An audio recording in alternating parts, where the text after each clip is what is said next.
Have you ever looked up at a cell tower and wondered, how can a single steel tower be worth millions of dollars?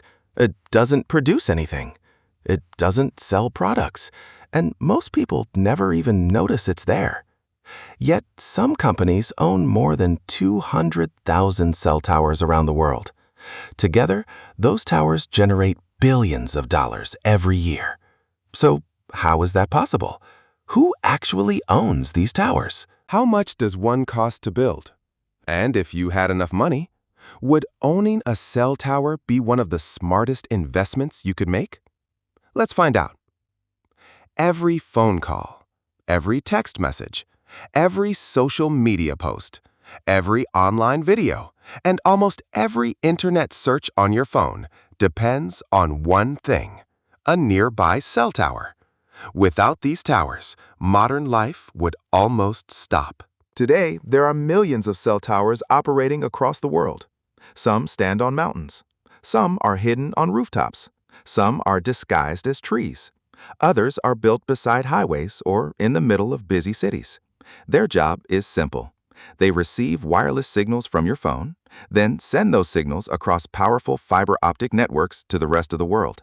But building one is far more expensive than most people imagine. The first challenge is finding the right location.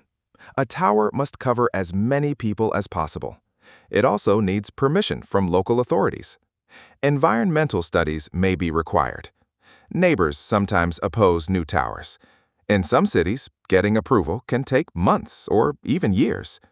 After securing the land, construction begins. A small rural tower may cost between $200,000 and $400,000 to build. A larger urban tower with stronger foundations, backup power, and multiple antennas can easily cost more than $1 million. But the tower itself is only part of the investment.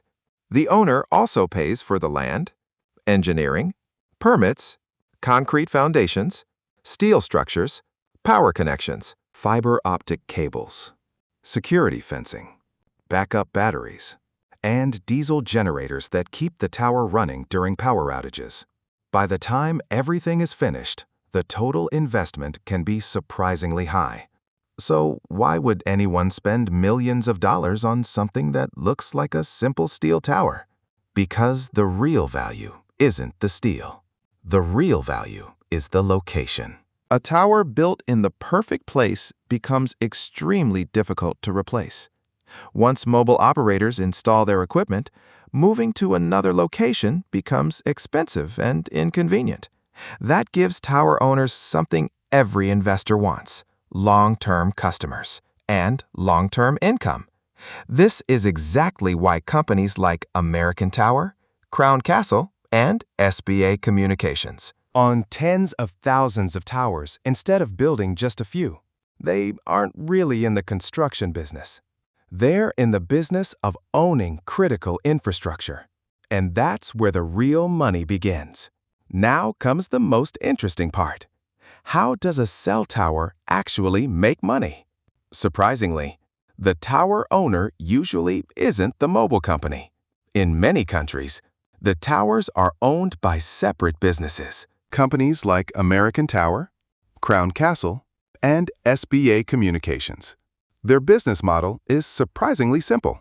They build or buy a tower, then rent space on that tower to mobile operators.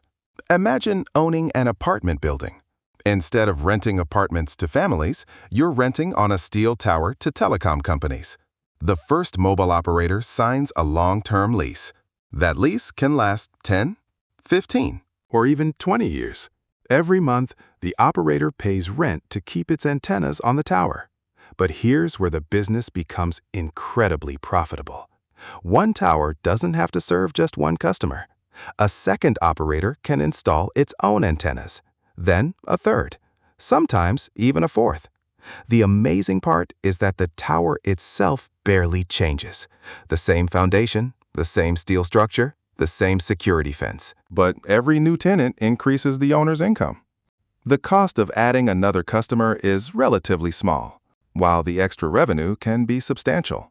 This creates very high profit margins. Some towers earn only a few $1,000s each month. especially in busy cities, generate tens of thousands of dollars every month. And renting space isn't the only source of income. Tower owners may also lease space for 5G equipment, microwave communication dishes, emergency communication systems, internet providers, government radio networks, weather monitoring equipment, and private wireless networks used by large businesses. Every new piece of equipment means another rental payment. The tower quietly earns money day and night. But owning thousands of towers also comes with major expenses. The owner must inspect every tower regularly. Steel structures need maintenance. Lights must work correctly for aircraft safety. Backup batteries have to be replaced. Diesel generators must always be ready for emergencies. Power systems require constant monitoring. Storms, lightning, and even vandalism can damage equipment. Insurance is another significant expense. If a tower collapses or causes damage, the financial consequences can be enormous.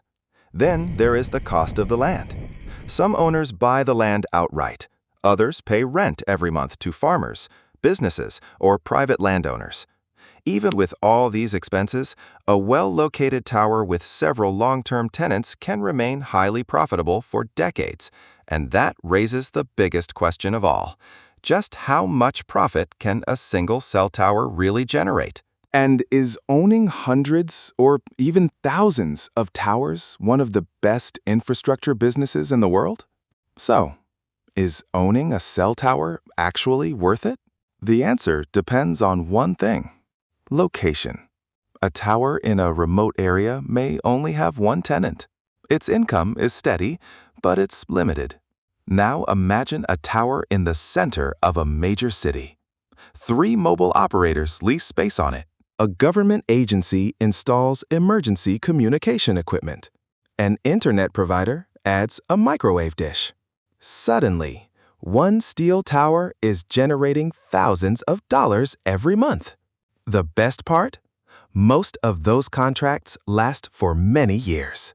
Unlike many businesses, tower owners don't need to find new customers every month. Once equipment is installed, mobile operators rarely move unless they absolutely have to. Removing antennas, building a new tower, and reconnecting thousands of customers is expensive. That creates predictable, long-term cash flow.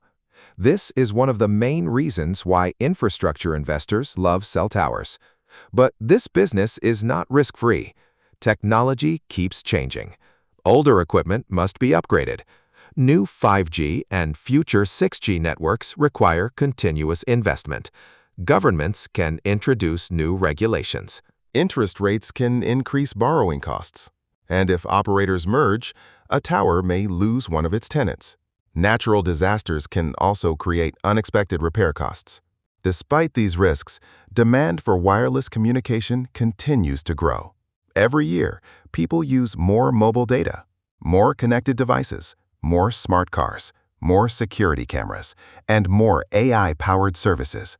All of them depend on reliable wireless networks. That means the world's need for cell towers is unlikely to disappear anytime soon. Let's compare 3 different investment examples. A small rural tower may cost around $300,000 to build. With one tenant, returns are usually stable but modest. A suburban tower may cost around $700,000. With 2 or 3 tenants, profit increases significantly. A premium urban tower can cost more than $1 million.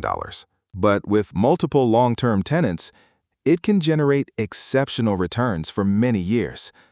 Final verdict: initial investment, operating costs, revenue potential, business risk, profit potential. A cell tower may look like nothing more than a piece of steel, but in reality, it is one of the most valuable pieces of digital infrastructure in the modern world. Would you invest millions to own one? Subscribe to Margin for more videos exploring the economics behind the world's biggest businesses.